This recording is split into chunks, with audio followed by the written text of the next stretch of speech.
Good morning students, I am Amita. Today I am going to discuss a very important and famous poem by John Keats, Ode on a Grecian Urn.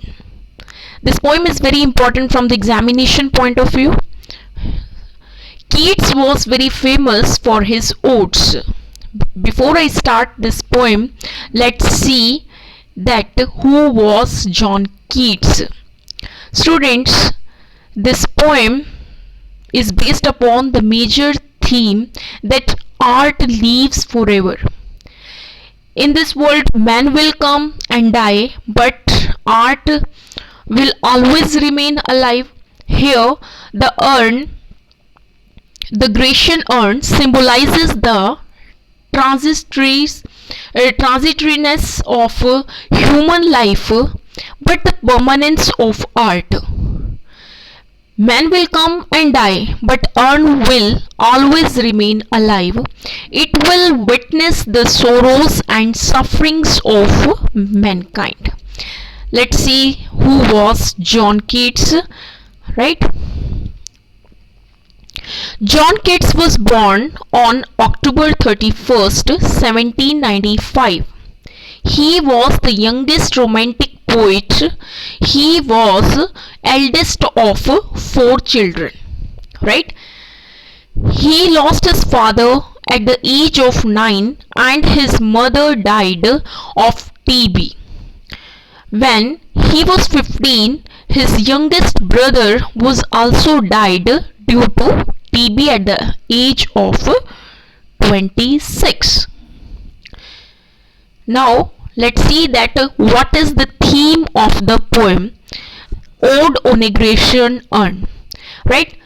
The theme of the poem Ode on a Grecian Urn is the transience of human life and permanence of art, or the imperfection of ordinary human experiences and perfection of art. Keats calls the urn an unravished bride of quietness because it has existed for centuries without undergoing any change. Unravished bride is one who remains untouched and pure. The urn is a piece of ancient Greek art. Men will come and die, but urn will always remain alive. That is, man is mortal, but art remains forever. Right? I have already tell you about that the major theme of the poem is that art live forever. Artist is immortal, but art lives forever. That is, artist is mortal, but art lives forever. That is immortal, right? It will continue teaching us a consolatory doctrine that beauty is truth and truth is beauty. This line is very important. It means that beauty and truth always go together in art. Beauty is touchstone of truth. They are one and the same thing, right? This question, a lot of time in exams, this question is asked, right? That comment on beauty is truth and truth beauty, right? And it is very famous line of this poem. Beauty is truth and truth is beauty is the statement made by Keats in his poem. In this poem, it means that beauty and truth always go together in art. The message of the urn is to see things in their beauty. In their beauty is to see things in their truth. Right? So it's very important. This question is very important, right? And this line is very important, right? In this poem, Keats deals with 2 kinds of experiences, right? Experience. Number 1, that human life is actuality, and second one is the appreciation of an imaginary representation of several human activities, right? poem at a glance. Let's see. The urn as a whole, reflecting the well organized structure of the ode. In the very first stanza, Keats emphasizes the silence of the urn, but it is historian too. If you go deep into this text of the poem, you will find that there is a line that heard melodies are sweet, but those unheard are sweeter. This line is very important and very beautiful, right? What do you want to say? That heard melodies are sweet, but those unheard are sweeter. It means that the music we actually hear is undoubtedly sweet, but the music that we imagine is much sweeter. The unheard music is heard by the ear of the soul, that is imagination, and imaginary pleasure are more enjoyable than the pleasure of the reality. Right? This line is also very important. In the very second stanza, action goes on though the actors are motionless. Right? In the second stanza, you will find that action goes on though the actors are motionless. The song will not end.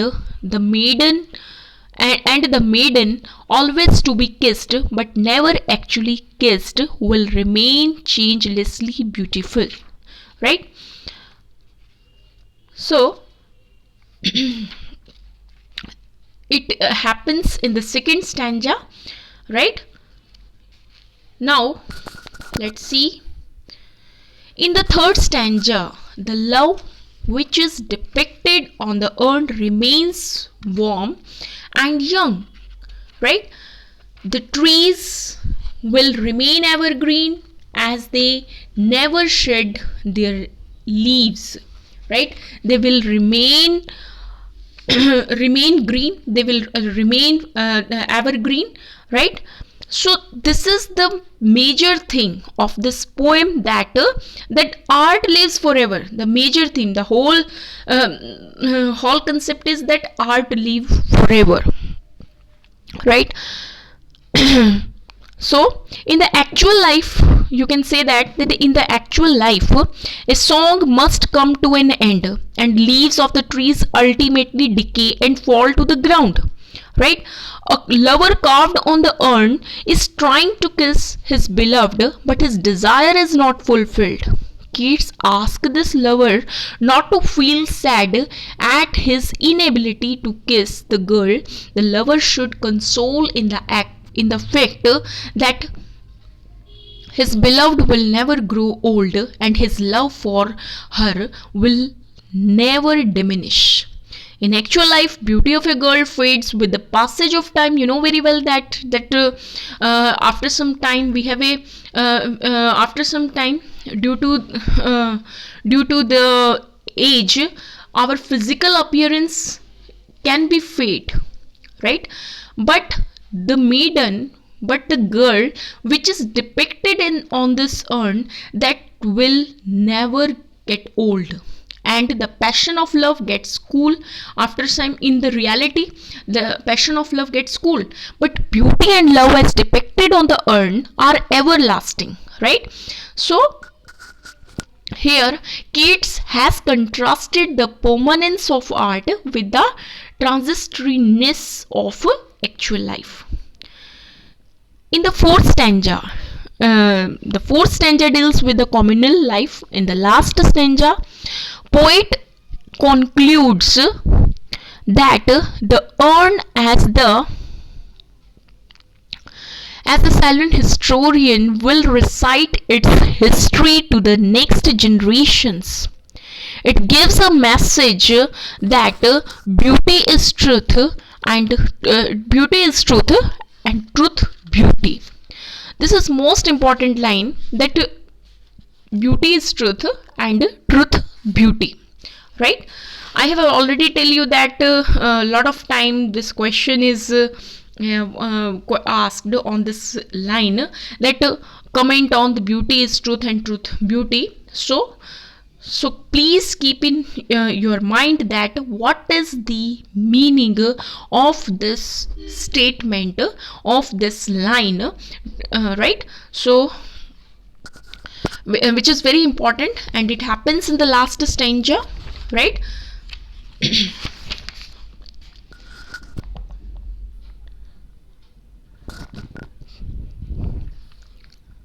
Thanks for watching this video.